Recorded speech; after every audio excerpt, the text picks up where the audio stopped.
Hello! Welcome to another episode of Asian Mythology Retold Triggers. Today I will be taking you through counters, the various iterations and fire events.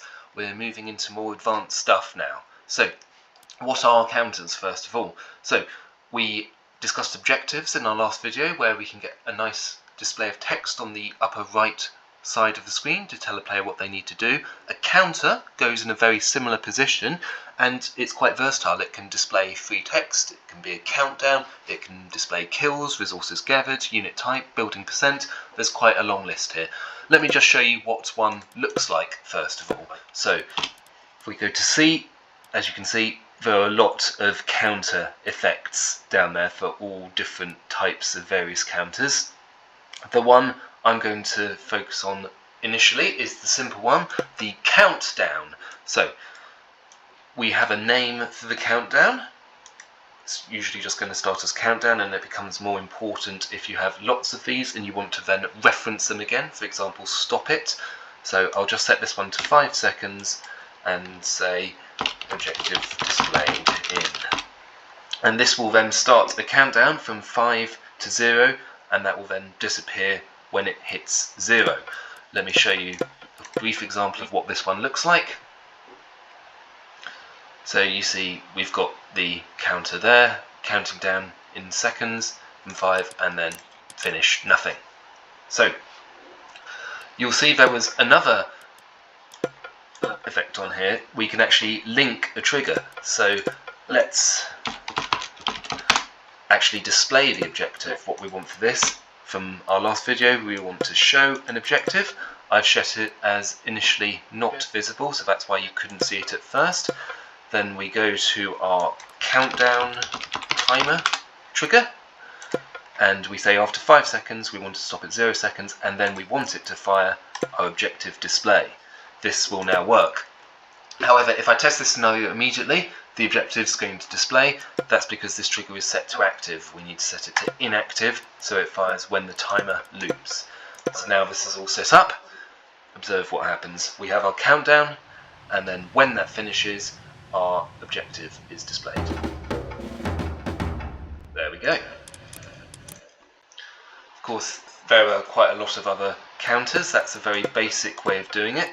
A similar trigger to be aware of is the trigger activate, where you can fire a trigger. This will instantly cause an inactivated trigger to fire. Now with our counters, there's quite a lot of ones to go through here.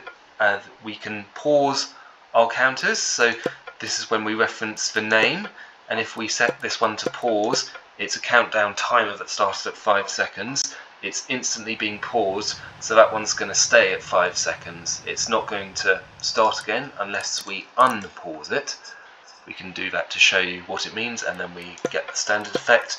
So you could have a freezing timer, for example, where it's going down and then a player can stop it if they're getting a certain command or bonus right. So if you've got a scenario where there's an end time, you could get a player to save some time and get a bit more time in the scenario. So now it's unpaused, the countdown continues, and at 0 it still reaches the same conclusion because our fire length is related to when the counter finishes rather than just using trigger activate. I'm going to delete this one now, and we'll go through some different types of counters.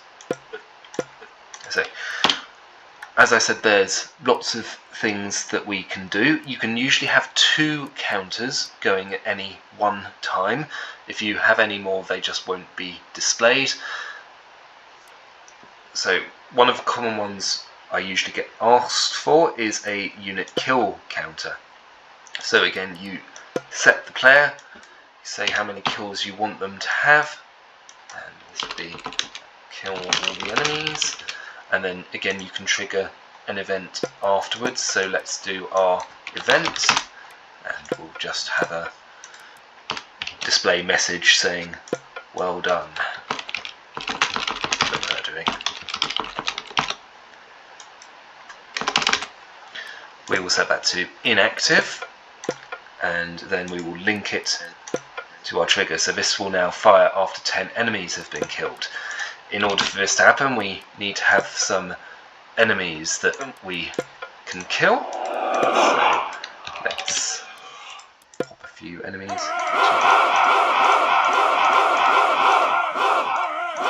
Put more than 10 in there just as an example, so let's see what this one looks like. So immediately when the game is paused, 0 out of 10. Let's do some murdering. Let's go to 3. And you'll see that the value updates automatically without the need for me to do any further triggers. Just tracking that stat.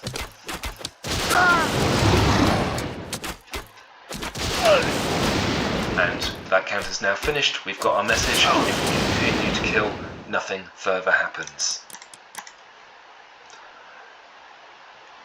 We can also track unit damaged. So I'm going to add another counter, and we can have unit hit points. For example, I'm going to give this one a different name, and this will just show how close to being killed our main unit is, in addition to the enemies. As you can see, because we've got regen, our archers aren't making a dent in it, but you can see when the projectiles do hit it, it does drop slightly, and then the Osiris just regenerates.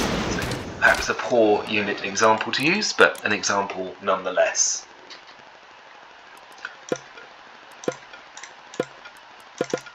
Other counters that we can use, so we've got unit type killed if we wanted to be more specific, if we wanted to just know how many Arkantos we'd killed. Again, that one's totally fine and totally doable. Units in area, we can count the units in the area of a unit, so let's center around our Osiris, let's display a radius for 15, 10, let's start with 10s because there's nothing in there, and again we could check the unit class, we could check the Arcus, and we could say enemies nearby for this one. So again, if we link it, this means we're essentially creating a condition here, so we've got a counter that's going to show how many units are there, and when that counter completes, it's going to remove itself and trigger an event. We also have the option of a fake counter setting text and clearing. So clearing will remove it, set text, this is a fake counter. This one gives us a bit more customizability because you're allowed to free format this as well, and it's not linked to any event, it's just going to be persistently there until you remove it or update it. It is possible to put some other values in there that will change. For the purpose of having your own custom counter with values that change, there is an example of doing this on the counter custom add. So let's say relics gathered, starting at 0 going to 5, so our countdown, we're going to link to an event, and we're going to give it a nicer message this time because we're collecting rather than murdering. Let's place some relics down so that we can complete this task and give ourselves a hero. So what I could now do is have a trigger, so if a unit of type relic belonging to player 0 is within a certain radius of our Arkantos, let's go for radius 4, make it quite small.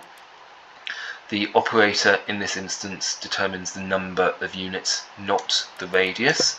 So equal to or more 1 relic within that radius. What we want to do is add to our counter. So if we go down to custom count, down custom increment, and make sure our countdown ID name is the same, we're going to increase by 1, and then we're going to destroy the relic. We don't know which one it's going to be, but we can use an area change. So every relic within a 4 radius of this Arkantos is going to change. If we loop this, it means whenever a relic is within that radius, the relic changes, the countdown increases. Let's show you this one in action. So you can see we've got our relics gathered 0. If we walk close, I'll counter increments. And again, and it doesn't matter what order we do this, because as soon as that relic in area condition is fulfilled, the relic will change, the countdown will increase. We reach 5, that was our target, and our counter finishes and our message now displays. Looking at this counter that was set up here, we can show the total and we can sometimes go backwards, so sometimes it's just a bit nicer to show the total, that way a player has an idea of what they're actually going for. So now I know I'm going to collect 5 relics rather than just walking around aimlessly if I couldn't see them. And again, as you'll see here, different order, but it doesn't matter because we're using these conditions which will complete the goal for us.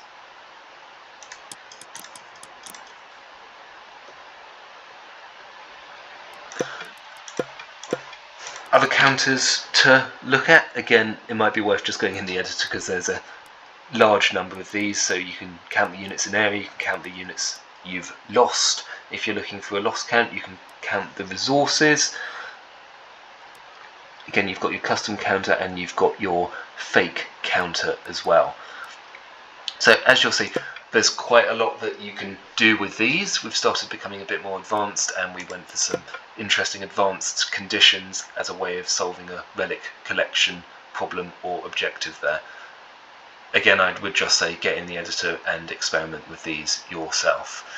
Fake counter can be used to do a sort of pseudo objective. You can display icons, have new lines, have colours and format things quite well, so you could essentially create your own objectives window. You could also have dynamic numbers in there, but that's going to be quest vars and that's a little bit more advanced than today. See you again in the next video.